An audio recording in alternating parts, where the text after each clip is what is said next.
a honra, quem sabe, louvo, a glória, a força e o poder ao Rei Jesus, e o louvor ao Rei Jesus.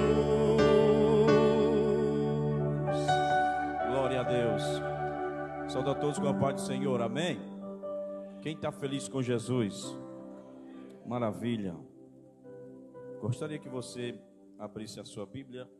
Inicialmente, nós vamos ler um texto aqui de Apocalipse, para não passar em branco, né? Eu iniciei, hoje é Culto de Missões, eu vou tentar linkar aqui dois textos. O primeiro em Apocalipse, no capítulo 1, versículo 10. Depois nós iremos para um outro texto. Esses dias o Senhor tem feito grandes coisas. Ontem estivemos aqui na nossa vigília, foi uma bênção, para a glória de Deus. Hoje culto de missões. Na sexta iniciamos na doutrina a carta de Paulo aos Romanos. Glória a Deus por isso. Quem achou Apocalipse capítulo 1, diz amém. Versículo 10 diz assim: achei-me em espírito no dia do Senhor, e ouvi por detrás de mim grande voz, como de trombeta, dizendo: o que vês escreve em um livro e manda às 7 igrejas: Éfeso, Esmirna, Pérgamo, Tiatira, Sardes, Filadélfia e Laodiceia. Voltei-me para ver quem falava comigo, e voltado, vi 7 candeeiros de ouro, e no meio dos candeeiros, um semelhante ao Filho do Homem, com veste talares e cingido à altura do peito, como uma cinta de ouro. Sua cabeça e cabelos eram brancos como a alva lã, como a neve.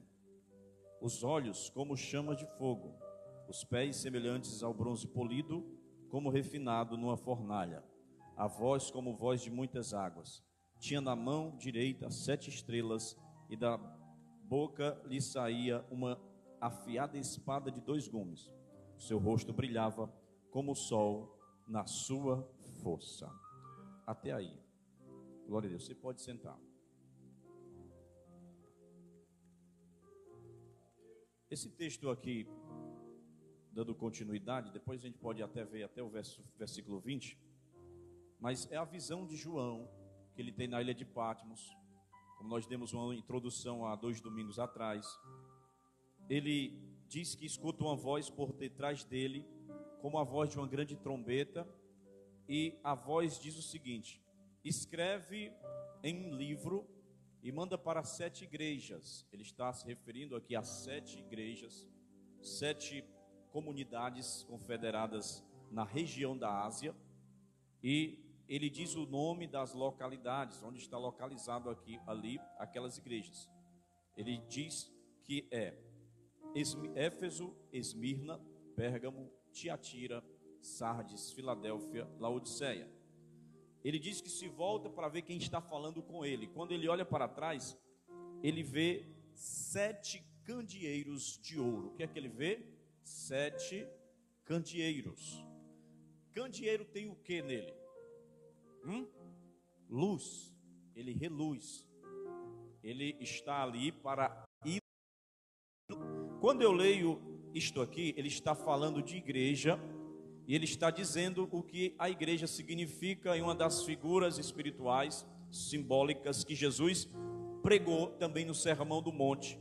Se você puder, venha comigo para Mateus capítulo 5, deste Apocalipse 5, 13, diz assim: vós sois o sal da terra.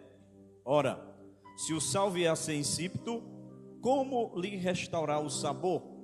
Para nada mais presta, senão para ser lançado fora, ser pisado pelos homens. Versículo 14 ele diz: vós sois a luz do mundo. Não se pode esconder a cidade edificada sobre o monte. nem se acende uma candeia para colocá-la debaixo de um alqueire, mas no velador, e alumia a todos os que se encontram na casa. Assim brilhe também a vossa luz diante dos homens, para que vejam as boas obras e as vossas boas obras, e glorifiquem o vosso Pai que estás nos céus.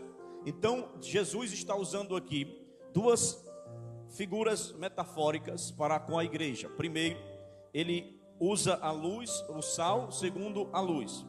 A sabedoria de Cristo era tremenda, é tremenda. A sua unção para pregar é poderosa. Ele chega ali naquele monte, que a Bíblia apenas denomina, principalmente as epígrafes dos textos, que ali é o sermão da montanha, o sermão do monte.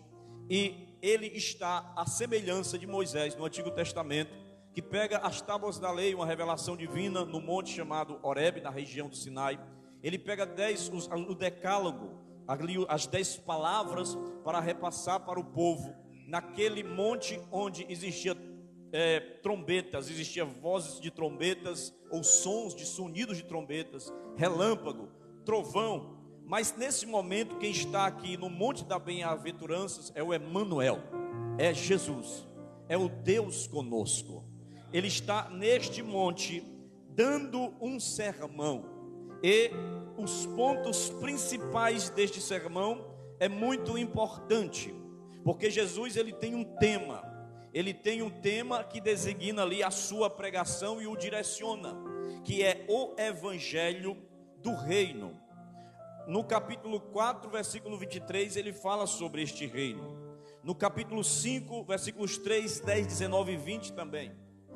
E primeiro, Jesus fala destacando os cidadãos do reino, que vai do versículo 12 até o versículo 16, descrevendo o seu caráter, a sua bem-aventurança e sua relação com o mundo. Na segunda parte, Jesus ele fala sobre a justiça deste reino. Ele fala sobre o alto padrão de vida exigida pelo rei. No capítulo 5, vai do versículo 17 até o capítulo 7 e 12. Na terceira parte, Jesus ele está concluindo o seu sermão. Ele conclui o sermão como uma ardente exortação a que se entre neste reino. Nos versículos 13 até o 27. Ele descreve o início do caminho, ele descreve aqui o avanço do caminho, e ele aponta para o fim do caminho. E o que finalmente acontece aqui é que o contraste daqueles que dizem contra aqueles que fazem, porque muitos falam, mas não agem, muitos falam, mas não fazem, ou simplesmente ouvem em contrastes com o que ouve. O exemplo disso é a parábola dos dois construtores. Jesus diz que existia dois homens, um sábio e um insensato. O insensato, ele coloca a sua casa sobre a areia. Quando vem ventos, quando vem tempestades, a casa cai.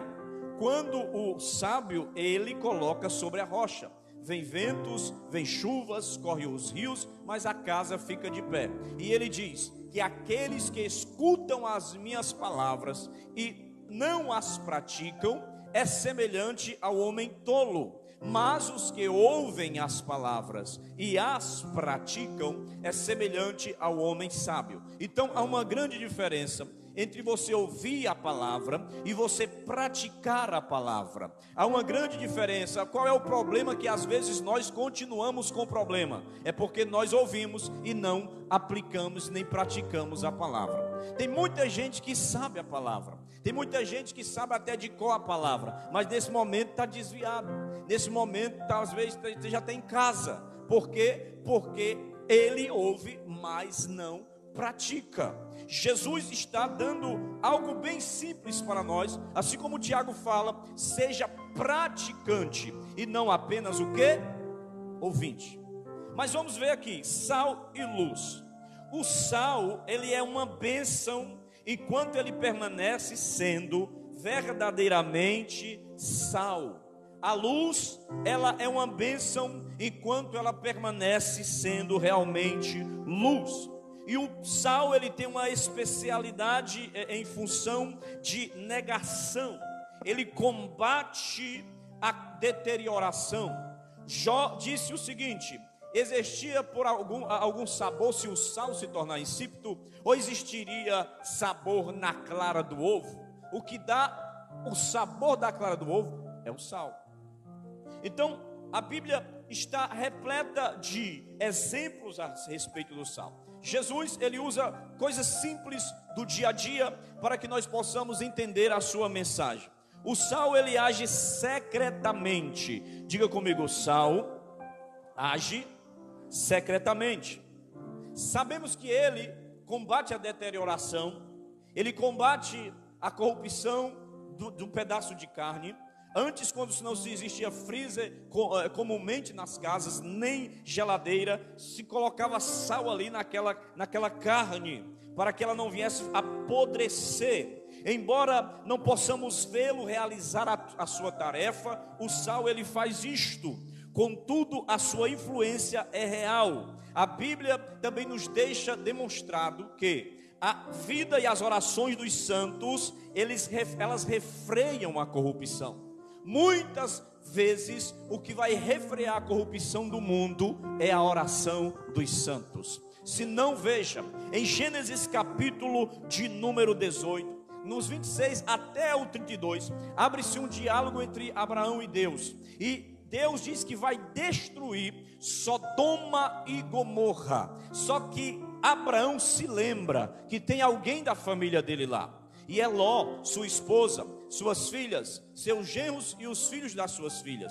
E ele ora a Deus: Senhor, se tiver 50 justos, o Senhor destrói aquela cidade? Não destruirei por amor aos 50.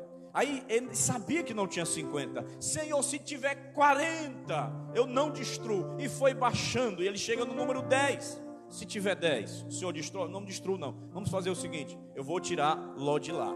Ele tem que sair de lá. E manda 3 anjos. Os anjos chegam na tenda de Abraão. Um fica com Abraão. Os 2 vão para Sodoma e Gomorra tirar Ló. Ló não queria sair de lá. Ele sai a reboque de lá. E ele sai daí porque vai ser destruída essa cidade. Quando Ló e a sua esposa, sua família saem da cidade, a Bíblia diz que a cidade é destruída com fogo e com enxofre, dada a sua promiscuidade e perversidade. Então, o que vai fazer uma nação se deteriorar não é a presença do ímpio, é a ausência do justo, é a ausência do sal. Se não tiver sal, o micróbio chega. Se não tiver sal, o pecado acaba. Se não tiver sal, a promiscuidade se prolifera. Mas se tiver sal, se tiver, aleluia, crente, salvo, justo, orando, intercedendo, a podridão não vai chegar lá, a putrefação não vai chegar lá. Se tiver justo na sua casa, se tiver oração de justo no seu lar, se você for crente, sal na sua casa, na sociedade onde você vive, no trabalho onde você exercita ali a sua profissão, não vai ter putrefação. Quantos estão entendendo essa palavra? Então a vida e as orações dos santos refreiam isto. A Bíblia diz que Eliseu chega em uma região onde as águas eram ruins, as águas eram amargas, as águas eram envenenadas, e disseram: a água é ruim. Lá em 2 Reis capítulo 2 e versículo 19, ele diz: pois traz aí uma salva cheia de sal. Ele pegou o sal e jogou na água, e as águas foram purificadas, porque o sal faz essa diferença. O sal, ele pode se tornar insípido. O sal dos charcos e lagos, como diz Ezequiel 47, versículo 11, que os charcos iriam servir para sal. Agora, se Jesus está dizendo que o sal se torna insípido, ele está nos dando um alerta. Ele está dizendo: cuidado para que você não se torne um sal sem sabor. Quem mora perto de Salinas, eu já ouvi um testemunho há muito tempo, que as pessoas, os caminhões saíam carregados de sal, onde derramava-se o sal e fazia aquela estrada branca de tanto sal.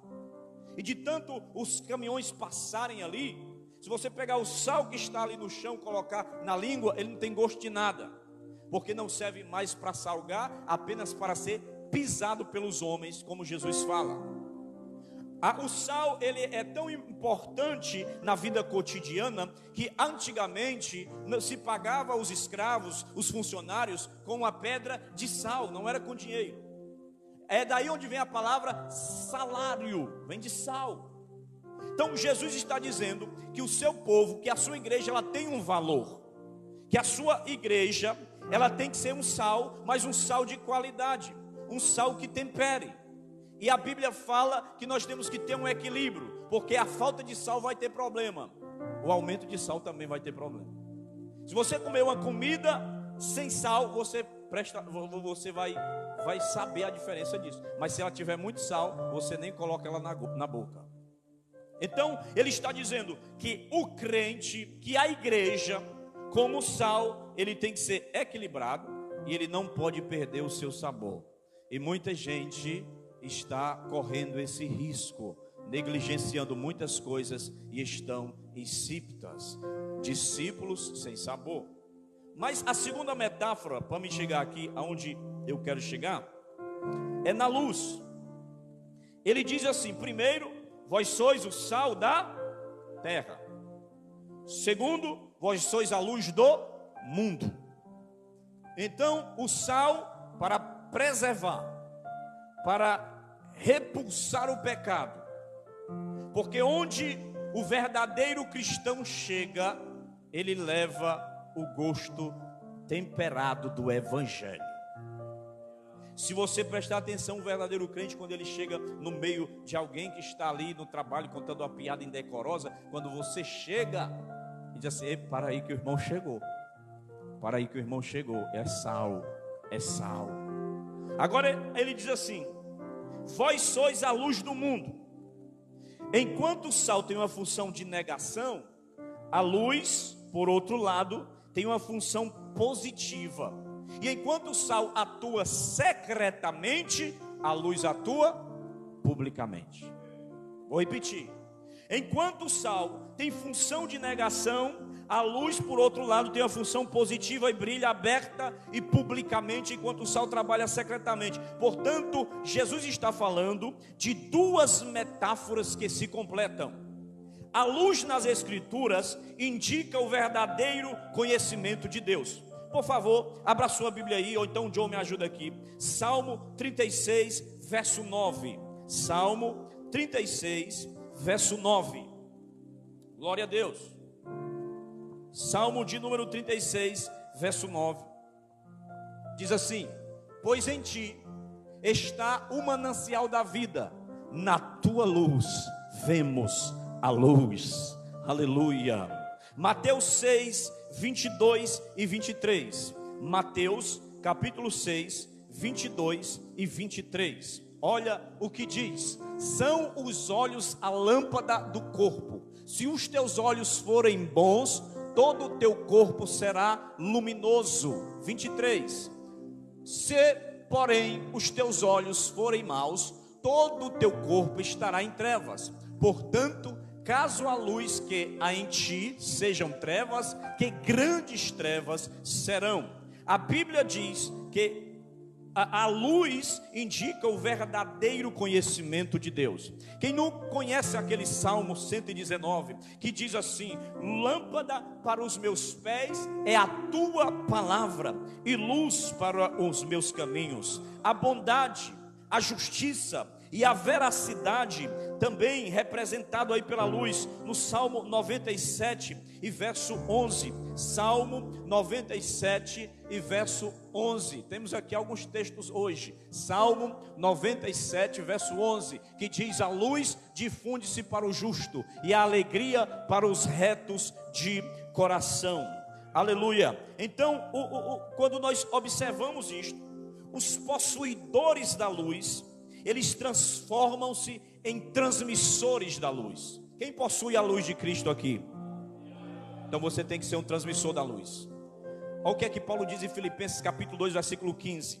Filipenses, carta de Paulo aos Filipenses, capítulo 2 e versículo 15. Paulo está ali exortando os irmãos da igreja de Filipos, ele diz: para que vos torneis irrepreensíveis. Primeiro, irrepreensíveis, aquele que não precisa ficar sendo chamado a atenção direto. Segundo, sinceros. Sincero significa sem cera, sem ser encerado, com verdade. Terceiro, filhos de Deus, inculpáveis no meio de uma geração pervertida e corrompida. Será que nós estamos vivendo em uma geração assim, irmão? Pervertida, corrompida. E ele diz: na qual resplandeceis como luzeiro no mundo. Como luzeiro no mundo. A luz, ela não precisa dizer para as trevas: dá licença que eu estou chegando, sai do meio. Não, ela simplesmente chega e as trevas vão embora. Por que a Bíblia diz isso? Por que eu tenho que ser luz? Porque o mundo está em escuridão, o mundo está em trevas. Essa mensagem, irmão, é uma mensagem simples, mas é uma mensagem verdadeira. Ultimamente nós temos visto muitas catástrofes. Marrocos foi abalado por um terremoto. Na Líbia houve lá vazou uma grande barragem, matou milhares, centenas de pessoas. Nós observamos que no Havaí também houve um grande incêndio, muita gente morreu. Lá no Rio Grande do Sul, uma enchente, um tornado matou, deixou muitas famílias desabrigadas e matou outro bocado de gente. O que é isso? O mundo está clamando por luz. O mundo está na sua contagem regressiva da deterioração total. Os fundamentos da terra estão sendo abalados. A corrupção está a passo de galope a cada dia. Cada tic-tac do relógio é um minuto mais próximo do evento que vai acontecer quando o céu rasgar e o arrebatamento da igreja acontecer e o retorno de Cristo acontecer nessa terra. E o que é que eu preciso fazer, pastor? O que é que eu preciso fazer? Eu preciso ser luz, eu preciso fazer a diferença, eu preciso ser mais crente, eu preciso ser mais salvo ainda, eu preciso ser mais santo, viver uma vida em santidade e aonde chegar, acender uma luz. Então, nessa última hora da terra, para esse culto de missões, Deus nos conclama para sermos luz. Os cristãos, eles jamais são luz em si, por si mesmos. Porque as estrelas, elas recebem a luz do sol, refletida da lua também. A Bíblia diz que Cristo é a luz do mundo, verdadeira e original. Nos versículos 14, a parte B até o 16, Jesus ele vai fazer uma conexão com o símbolo da luz. Duas ideias são combinadas aqui. Ele diz assim, 15, ele diz assim, no 14: não se pode esconder a cidade edificada sobre o monte, nem se acende uma candeia para colocá-la debaixo do alqueire, mas no velador, e alumia a todos os que se encontram na casa. Aleluia. Então, os seguidores de Cristo, eles devem ser visíveis e radiantes. Será que o mundo está te vendo? Será que o mundo está vendo você brilhar? Eles devem estar, os seguidores de Cristo devem estar na luz. E a primeira ideia sugere uma cidade sobre uma colina, onde você está aqui embaixo, mas tem uma cidade iluminada. Lá em Canindé tem as serras assim, na frente lá de casa, onde a gente morava. A gente viu o serrote assim, Aratuba, Baturité, não sei se alguém conhece. E lá no cantinho assim, por trás assim da serra de Baturité, a gente via umas luzes iluminando em cima da serra. Ali, aí o meu pai dizia que ali era a cidade, eu não estou lembrado o nome do povoado que tinha ali em cima, mas dava para ver as luzes brilhando. Glória a Deus. A segunda ideia é gerada pela figura da lâmpada posta no candeeiro, no cartiçal. Ele diz que não se coloca a candeia, o cartiçal, debaixo do alqueire, mas no velador, e alumia a todos os que se encontram na casa. Aí Jesus, quando ele dá esta metáfora, ele aplica. Ele diz: assim brilhe também a vossa luz diante dos homens. Assim brilha a vossa luz diante de quem? Dos homens. Ele está dizendo que eu não seja ser luz dentro da igreja é muito fácil. Ser luz aqui dentro da igreja, eu até posso mascarar um glória a Deus. Até eu posso mascarar aqui uma língua estranha. Mas ele está dizendo que a luz funcionará muito bem no meio da treva. E quando ela se manifestar, os homens irão ver. O mundo irá ver as vossas obras. E essas obras têm que glorificar o Pai que está nos céus. Oh, como é maravilhoso quando uma luz chega no meio das trevas. Eu já cheguei em casa que as pessoas estavam a ponto de suicidar-se. E quando eu cheguei, ela olhar para mim e dizer assim: se você não chega, você chega 1 minuto atrasado, eu já estava morto. Porque eu estava ouvindo uma voz dizendo: entra no quarto e se mata. Mas depois dessa oração, toda a voz foi embora, todo o peso se dissipou. O que é isso? É chegar a luz no meio da treva. Recentemente agora nós fizemos uma visita, estava até ali conversando com a irmã Ângela da Viviane, que ela até aceitou Jesus, não pôde vir hoje aqui, mas ela estava contando que eu fui lá e o menino dela estava com dor nas pernas lá, estava deitado lá na rede. Eu fui com o irmão Júnior, fui com ela e nós oramos pelo menino, e eu perguntei como é que está o menino já está com mais energia de quando ele estava antes de estar na rede, está pulando, está correndo. Sabe por quê? Porque a luz resplandece no meio das trevas.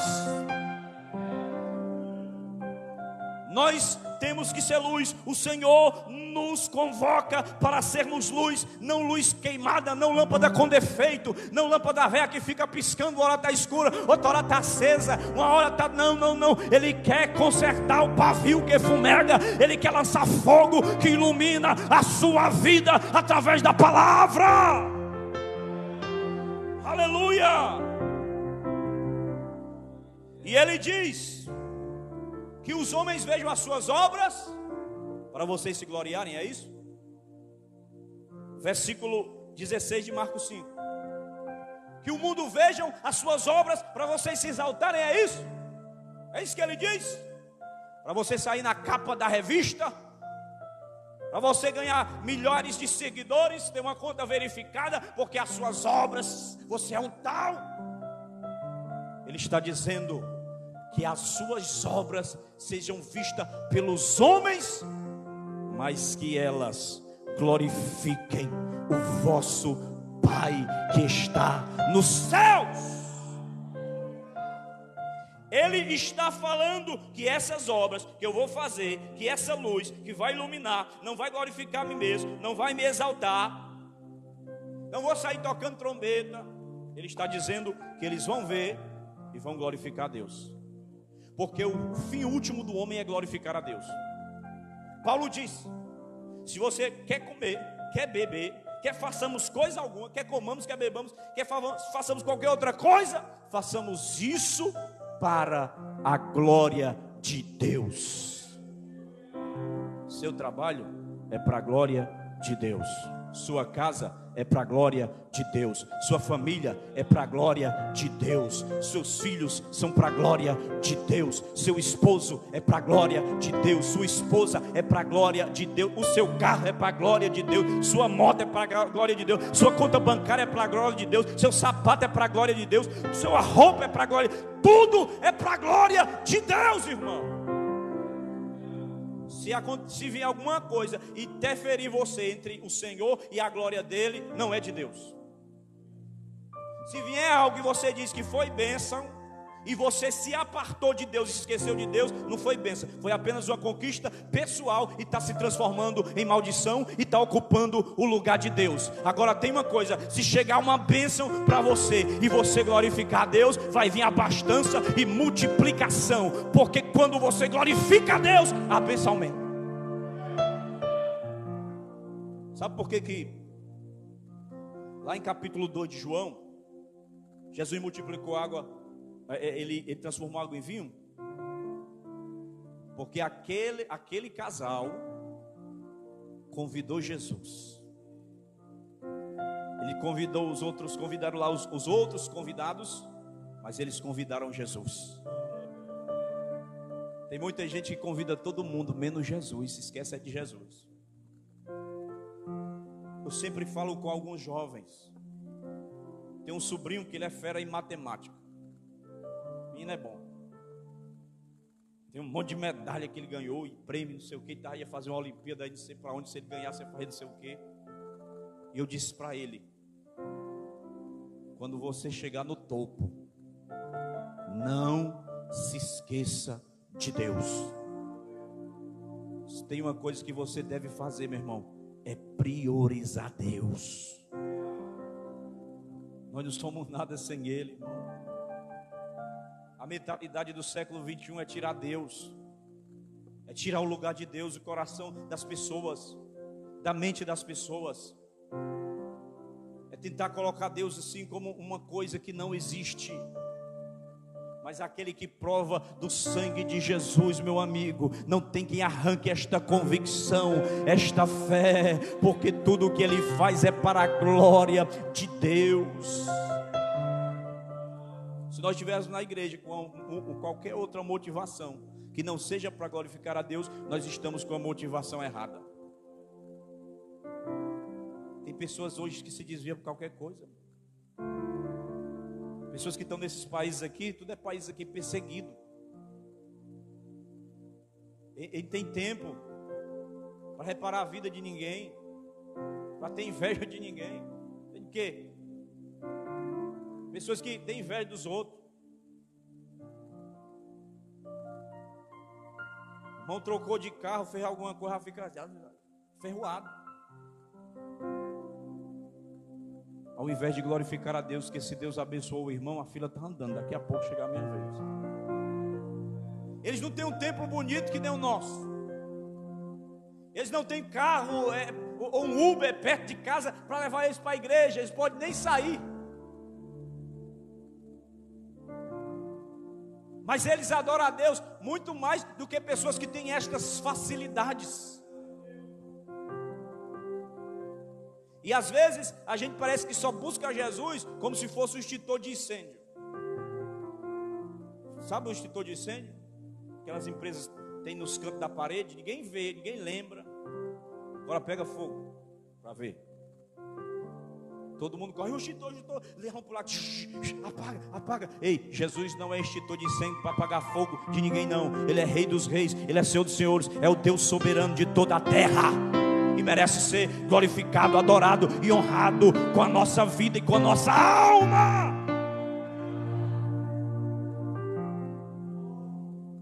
Isso mesmo, irmão. Pastor, deixa você ir para o culto de doutrina. Venha para o culto de doutrina que eu falo. Deixa eu fazer uma pergunta aqui. Não olha para o lado não, que é para os irmãos, não é? Não achar que é com ele, fica só aí. Responda para você mesmo. Quanto tempo faz que você não vem para um culto de oração? Quanto tempo faz que você não vem para um culto de doutrina? Quanto tempo faz que você não faz um jejum?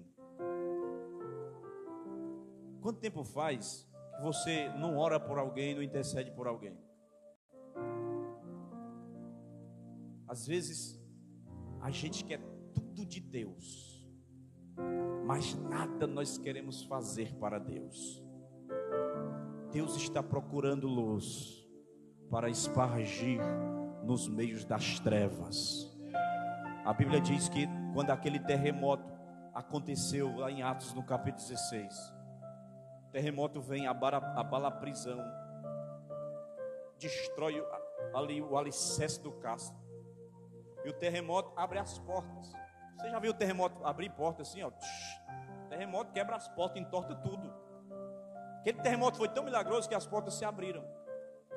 O terremoto foi tão milagroso que as portas se abriram e os presos não fugiram. O que é que o preso quer? O preso quer armar, fazer alguma coisa, botar um lençol, serrar, sei lá. Ele quer sair. Mas quando as portas se abrem, eles ficaram lá. E Paulo e Silas oravam e cantavam louvores a Deus. E o carcereiro, irmão, estava dormindo. Você viu alguém dormir no meio de um terremoto? Ou sono pesado, sono medonho. Todo mundo se acordou, menos o carcereiro. Por quê? porque Deus colocou um sono nele, porque o alvo de Jesus era salvar aquele homem. Aí ele se acorda, acordando o carcereiro, a Bíblia diz, pedindo luz. Ele pediu o quê? Está no texto. Pedindo luz, saltou dentro. E ele procurou com cuidado, porque ele estava preocupado que todos os presos tinham fugido. E ele pegou a espada para se matar, porque a lei dizia, se ele deixasse algum prisioneiro fugir, que estava sob a responsabilidade dele, ele teria que morrer com a própria espada. Ele ia aplicar ali a lei nele mesmo, e ele pediu luz antes de perguntar onde estava. Qual é o clamor do carcereiro? É o clamor do mundo, que está clamando por luz, está pedindo uma luz. Tem pessoas que não estão muito longe, talvez está do seu lado na escola, talvez está do seu lado da empresa, talvez está do seu lado namorando vizinho a você. Ele está pedindo luz. Onde você chegar, acenda uma luz. Você pode pregar esse sermão curto? Olhe para o seu irmão e diga: acenda uma luz onde você chegar. Agora, irmãos, o que é que eu entendo vendo isso aqui? Jesus, ele faz, para me finalizar, ele dá essa mensagem, ele traz estas metáforas, ele fala sobre luz. Volte agora para Apocalipse capítulo 1, versículo de número 11. Vamos ver o 12, versículo 12, Apocalipse 1 e 12. Quem está aí, achou, diz amém.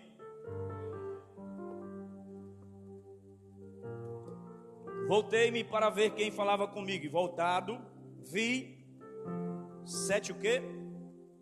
7 candeeiros ou cartiçais, que era de ouro. No meio dos 7 candeeiros, um semelhante ao Filho do Homem. Ele fala das igrejas e diz que a igreja é a luz do mundo. A noiva de Cristo, ela é vista como a luz do mundo. Quando ele fala dessa representação do candeeiro, está dando esse link que o cristão é a luz do mundo. Aí depois ele diz que ele viu um semelhante ao Filho do Homem, e as suas vestes eram talares, cingido à altura do peito com cinto. Isso significa que ele é sacerdote e rei. Olha o que ele diz mais aí no versículo 14, ó. A sua cabeça, ele fala cabeça e cabelo eram brancos como a lã, como a neve, dando a ideia de dignidade, de maturidade, de eternidade. Depois ele fala dos olhos, os olhos como chama de fogo. Olhos fala de onisciência, daquele que prescruta, que vê o ser humano por fora, mas também que vê por dentro. Olhos significa conhecer todas as coisas. Os seus olhos estão sobre toda a terra. Depois ele fala sobre pés, pés semelhante ao bronze polido, como que refinado numa fornalha. Pés, ele está falando aí de estabilidade e força. Ele continua dizendo: a voz, a sua voz, como voz de muitas águas. A voz está dizendo o seu poder, o poder irresistível da sua palavra. Porque a palavra dele é como fogo. A palavra dele, quando ele pregou para os 2 discípulos no caminho de Emaús, que ele desaparece do meio deles no partir do pão, eles disseram: porventura não ardia o nosso coração quando ele falava.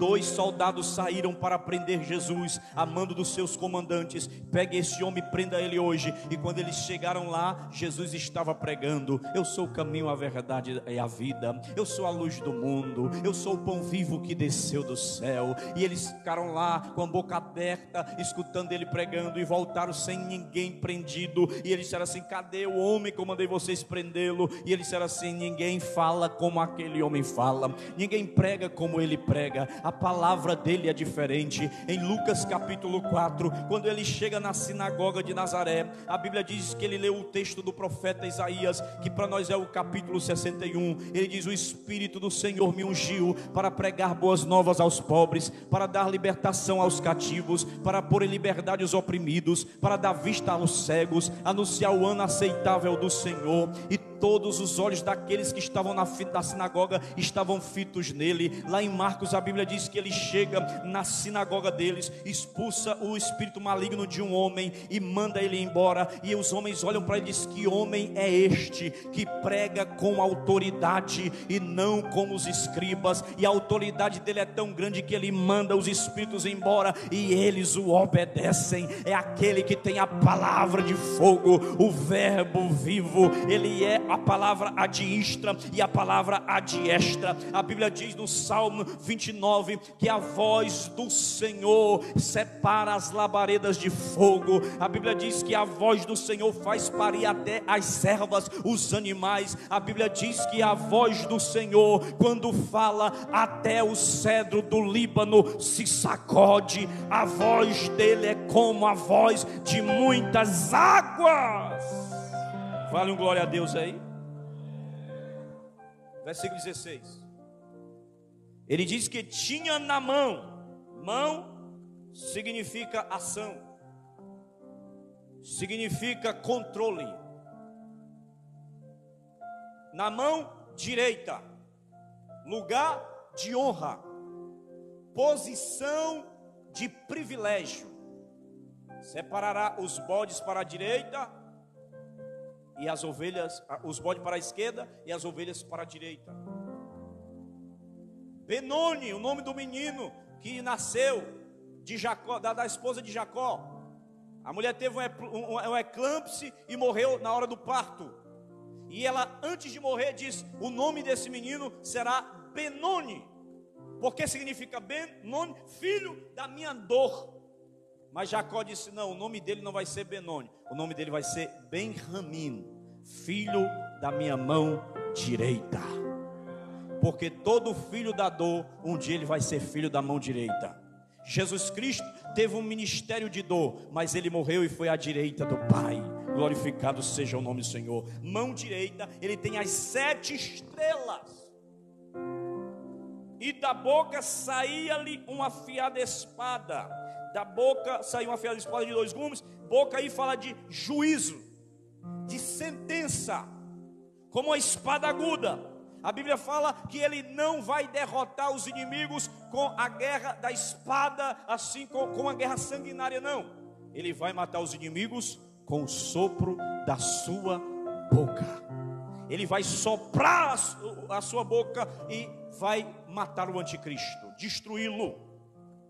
E a Bíblia diz assim, que o seu rosto brilhava como o sol da sua força. Rosto significa favor, atenção. Só que esse rosto aqui não é o rosto esbofeteado que o soldado de Roma, junto com os judeus, lhe deram bofetadas. Não é um rosto ensanguentado. Não é um rosto machucado. Mas esse rosto brilha como o sol em toda a sua força, que o brilho dele é mais atraente, mais ardente e mais reluzente do que 7 candeeiros de fogo.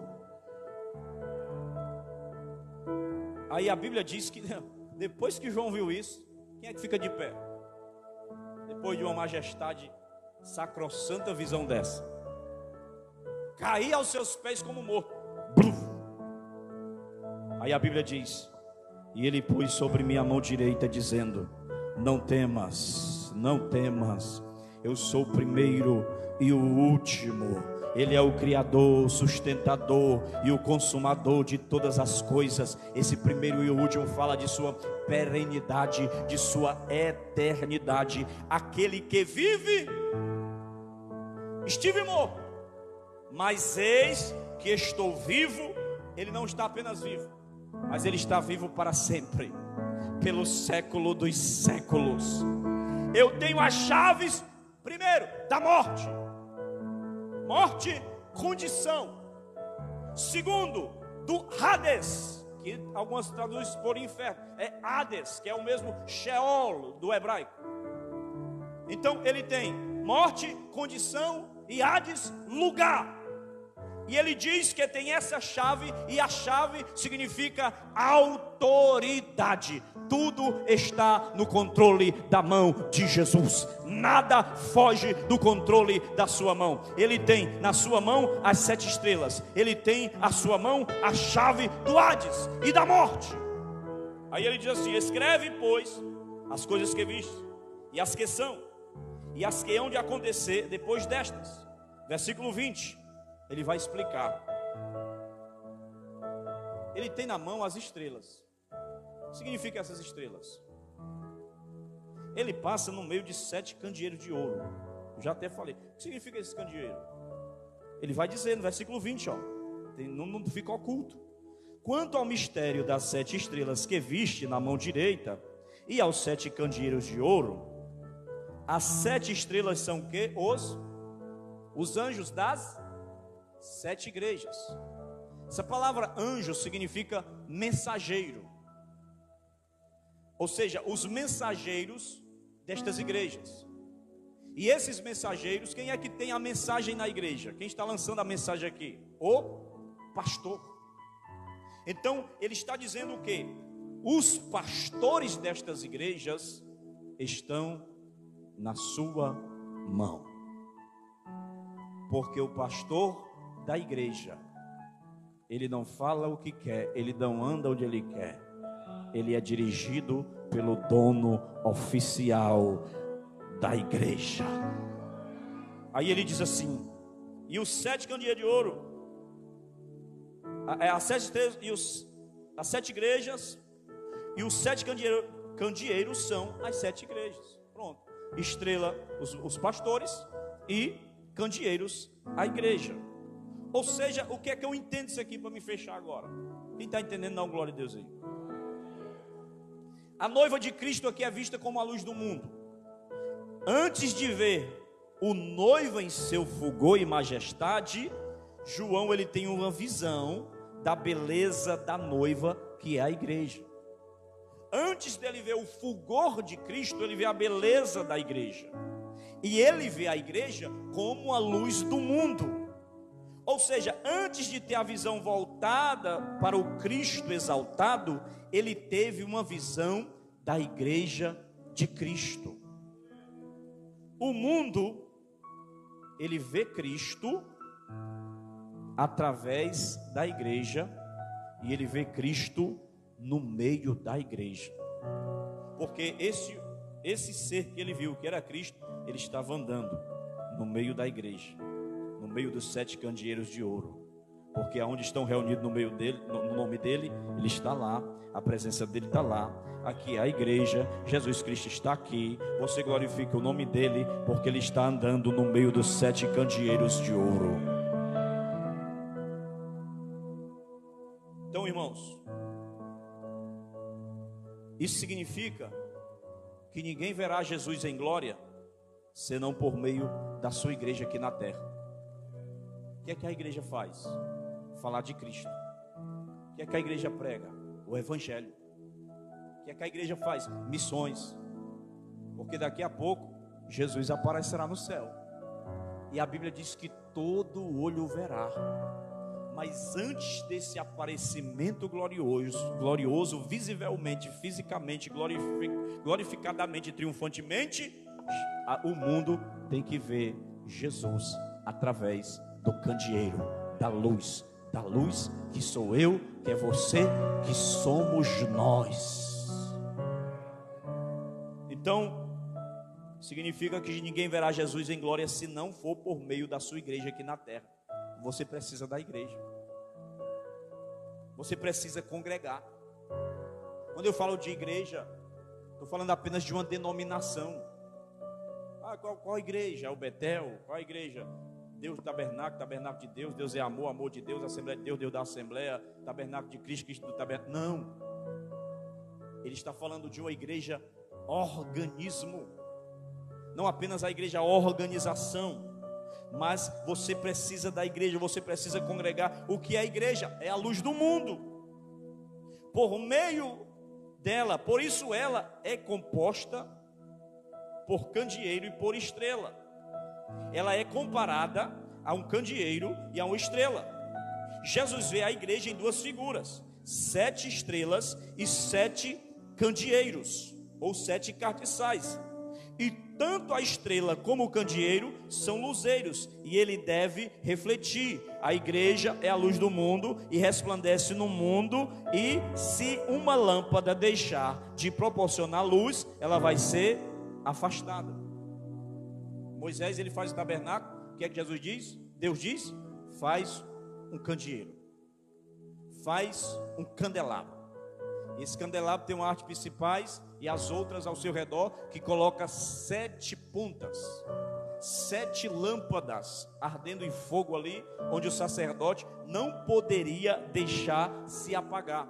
Todos os dias de madrugada, quando o azeite estava ali já se acabando, o sacerdote de madrugada do seu turno chegava, tirava ali, trocava, limpava os pavios, limpava os bicos, para que o fogo não se apagasse.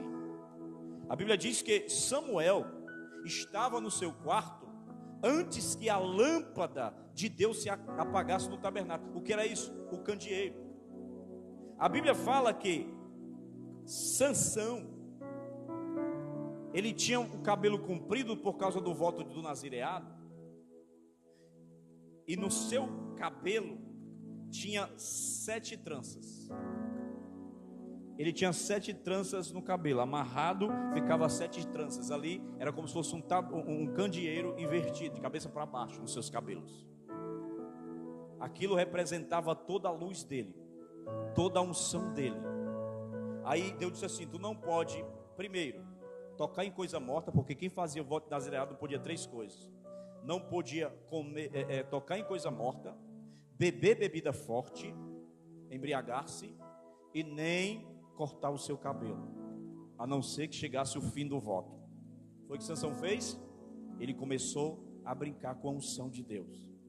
Ele começou a dizer e dar enigmas. Qual é a tua força? Qual é o segredo da tua força? Arranjou logo uma Dalila. Aí disse: não, se me amarrarem assim, se fizer assim. Até que ela descobriu todo o coração dele, revelou o segredo, cortou o candeeiro e acabou a força e a unção de Sansão. A Bíblia diz, uma das cartas dessas igrejas, a igreja de Éfeso, ele diz o seguinte para ela: lembra-te, pois, de onde caíste, porque se tu não voltar ao teu primeiro amor, eu chegarei para ti e arrancarei o teu cartiçal, o teu candeeiro. Irmãos, o candeeiro é a identidade da igreja, a luz é a identidade da igreja de Cristo. Não permita que sua luz se apague. Vamos ficar de pé. Não permita que este candeeiro seja apagado na sua vida, porque se ele for apagado, toda a sua identidade já era. A luz é uma forma de que Deus olha para nós e nos identifica no meio dos demais. Lembra da parábola das 10 virgens? Só entrou para a festa com o noivo aquelas que tinham azeite. Azeite para quê? Para que as suas lâmpadas continuassem acesas. Nós temos que ter a vida como o altar do tabernáculo, que a Bíblia diz: remove a cinza, ajeita a lenha, toca fogo no altar, e o altar permanecerá aceso. O fogo arderá continuamente sobre o altar, não se apagará. Para este tempo final, para esse mundo e nações que clamam em agonia, precisa-se de candeeiros, de luzeiros, de luz, de tochas pegando fogo. Tem alguém aqui que ainda está com essa luz? Tem alguém essa noite que está afastado, esfriou na fé, quer se reconciliar com Jesus, quer colocar um azeite novo aí? Talvez o azeite ficou meio rançoso. Você, glória a Deus, está vindo uma pessoa. Aplauda pela vida dela. Pode subir, meu querido. Está vindo a primeira pessoa. Onde está a segunda? Tem mais alguém? Glória a Deus. Pode vir mais. Tem mais alguém? Só você e Deus sabe como está o seu coração. Talvez você já está só a fumacinha. Mas tem um texto lá em Isaías que diz que ele não quebra a cana trilhada e nem apaga o pavio que fumega. Tem mais ninguém? Eu vou orar por ela. Glória a Deus. Mas se tiver, vem, dá tempo. Não tem a noite toda. Filho, eu quero ser teu Deus, porque me resgatou, porque me trouxe aqui, porque me queres, Deus. Estou dando tempo para você. Tanto assim, se contra o céu pequei, e contra ti também a vida destruí, como errei. Glória a Deus. Só esse refrão. Filho, eu quero. Quem canta? Enxugar teu. Já tem mais uma pessoa aqui. Filho, eu quero ser teu Deus. Eu te amo tanto, tanto, tanto. Filho, vem ser meu filho, porque eu te amo. Jesus te ama. Mas eu vou orar por essa irmã.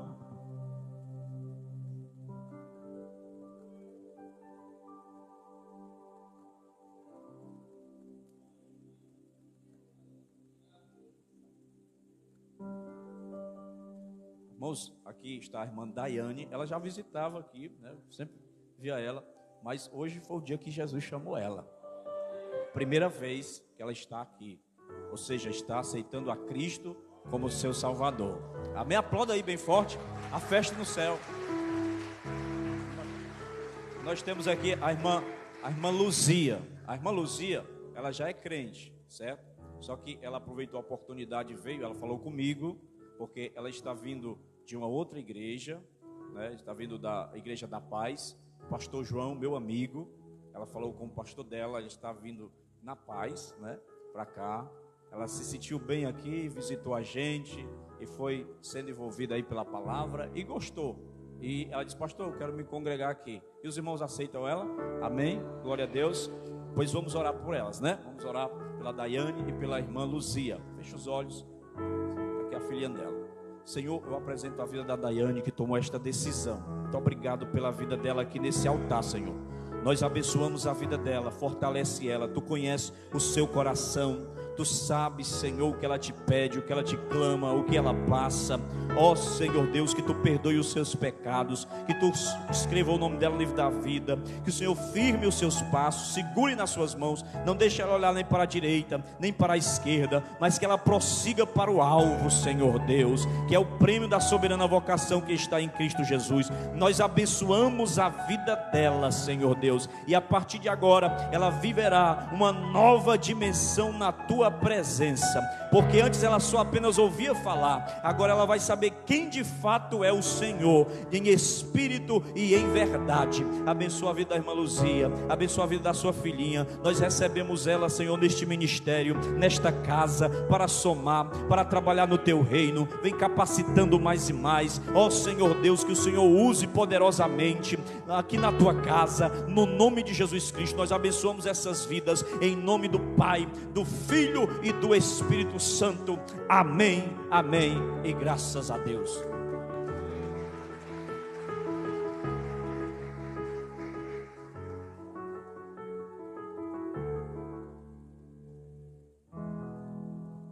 Glória a Deus. Daniel, Ei, Daniel. Tiraram foto. Amém. Glória a Deus. Tem mais alguém, irmão? Dá tempo ainda, irmão. O negócio está bom. Deus está aqui. Jesus está aqui. Ele está passeando no meio da igreja. Ele está trabalhando através da sua palavra. Glória a Deus. Tem algum aviso aí? Eu quero só aviso normal da semana. Quarta-feira a gente tem culto de oração, né? Amanhã tem a reunião dos jovens. Quarta tem o culto de oração. Venha orar, venha buscar a Deus.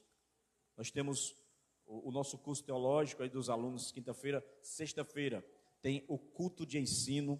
Iniciamos a carta de Paulo aos Romanos. Venha estudar a Bíblia, irmão. Venha crescer na graça, no conhecimento. Nós vamos entrar no capítulo 1, nós demos a introdução. E sábado tem alguma coisa? Conferência. Avisa aí. Glória a Deus. Irmãos, nesse final de semana próximo será a conferência missionária, seminário lá na nossa igreja sede, tá bom? Então nós, o departamento de missões, estaremos aí nos envolvendo para irmos no sábado. Então quem tiver interesse, nos procure, que vai depender da quantidade de pessoas, para a gente ver aí as condições dos carros ou ônibus, para a gente poder ir, tá bom? Nesse final de semana, será sexta, sábado e domingo, mas só dá para a gente ir no sábado. Continuando, domingo nós teremos culto, né, de louvor, de adoração ao nome do Senhor. Eu vou estar aqui de novo, quem sabe a gente continue o Apocalipse, né? E eu quero só também avisar, as criancinhas desceram agora, eu lembrei. As irmãs, atenção, silêncio. Terminou o culto ainda não, estou terminando. As irmãs do departamento infantil, elas pedem a compreensão dos pais, tá, irmão? Por quê? Porque tem algumas crianças que estão trazendo brinquedo para lá e está tirando a atenção. Aí a irmã às vezes quer dar a palavra e tem um menino com brinquedo, aí puxa para um lado, aí puxa para o outro, aí faz confusão, né? Aí, então tenha cuidado, se trouxer o brinquedo, não deixe levar para a salinha, para não tirar a atenção dos outros, tá bom? E ali na salinha, a gente não tem uma sala muito grande, né? A nossa sala é pequena. Eu até ia fazer uma sala para mim, e eu não continuei, não fiz, para dar espaço para os menores, para dividir os maiores dos menores. Então, na salinha, é permitido ali ficar os maiores até 9 anos, tá bom? A partir de 10 anos, essa criança já pode ficar do lado do pai, certo? E os menorzinhos ficam no outro lado, tá bom? Aí elas pedem para os pais mandarem a Bíblia, a criança com a Bíbliazinha, estão esquecendo de trazer a Bíblia, né? Já deixa aí numa bolsinha para o seu filho. A águazinha, para ele não ficar só querendo descer para tomar água nessas escadas. E também uma ofertinha, porque é o culto e tem a hora da oferta, seus filhos oram. É um culto ali, irmã. Não é só um entretenimentozinho de brincar, de pintar, não. Tem o culto, tem a hora da oferta, os seus filhos estão sendo ensinados, certo? E essa ofertinha vai para o departamento infantil, para ser colocado um lanche para eles, uma decoraçãozinha na sala, tá bom? Algum ornamento de apresentação, eles vão fazer apresentações, eu conversei com as irmãs. E também eles querem fazer um evento das crianças no próximo mês, já está bem aí. Então, nós contamos com a sua ajuda. Se você quiser doar alguma coisa, fale com as tias. É para as crianças da igreja, é para o futuro da igreja, é para os seus filhos, é para a nossa geração. O mundo está investindo pesado aí nos meninos, querendo castrar os meninos, mudar o sexo dos meninos, um monte de coisa aí do Satanás, irmão. Então, vamos ensinar os nossos filhos a andar no caminho reto, direito e ser luz do mundo. Amém? Glória a Deus. Todo mundo entendeu? Amém. Posso terminar agora? Deixa eu chamar a Tayane, que ela aniversariou. Cadê ela? Se esconde não, Tayane.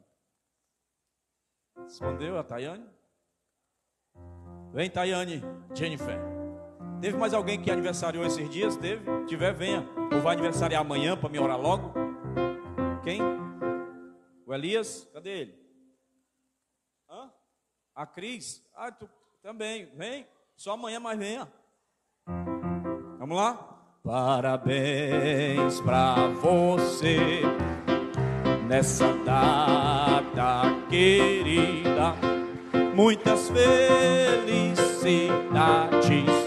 muitos anos de... Mais rápido.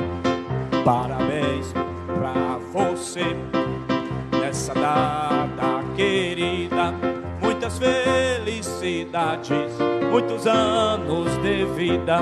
É crente, é crente, é crente, é crente, é crente. E ora, e ora, e ora, e ora, e ora a Jesus. Pode vir mais pra cá, não tenha medo não, viu?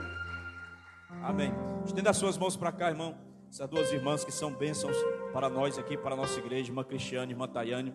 Senhor, muito obrigado pela vida da irmã Cristiane, obrigado pela vida da irmã Tayane, por mais um ano de vida que o Senhor concede às tuas filhas. A irmã Tayane foi antes de ontem e a irmã Cristiane será amanhã, mas nós já entregamos a vida delas em tuas mãos, te agradecendo, Senhor, que o Senhor dê muitos anos de vida a elas, muita vida nesses anos, com saúde, paz, prosperidade, a unção do Espírito e cheias da palavra e do poder de Deus, em nome do Pai, do Filho e do Espírito Santo. Amém, amém e graças a Deus. Parabéns, Deus abençoe. Se lembra de mim no bolo. Glória a Deus. Amém, irmãos? Glória a Deus, coisa boa, né? Valeu a pena ter vindo? Muito obrigado aos irmãos que nos visitaram, né? Chegou uma família aqui, logo depois dos avisos. Deus abençoe, as portas estão abertas.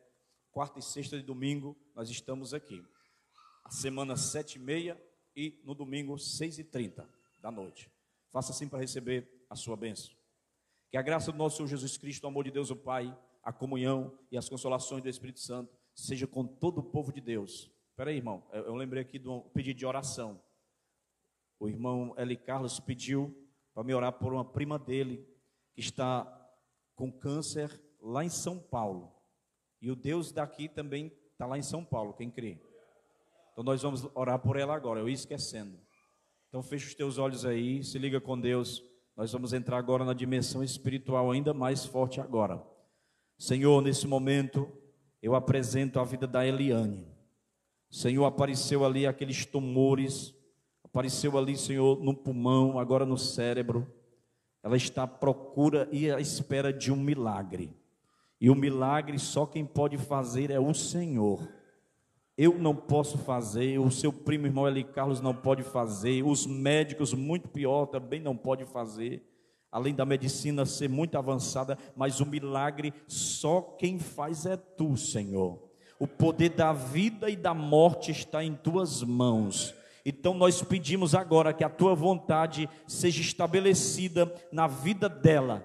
Toque agora, Senhor, se for da tua vontade, Senhor, curar e fazer uma grande obra, tu faz, Senhor, e não há quem possa impedir o teu agir, e nós cremos no teu efetuar e no teu operar, no nome de Jesus Cristo. Que não seja apenas a mão do médico fazendo cirurgia, Senhor, mas que seja a tua mão ali, Senhor, curando e limpando e arrancando e extraindo todo o mal, todo o cancro, todo o câncer, em nome de Jesus.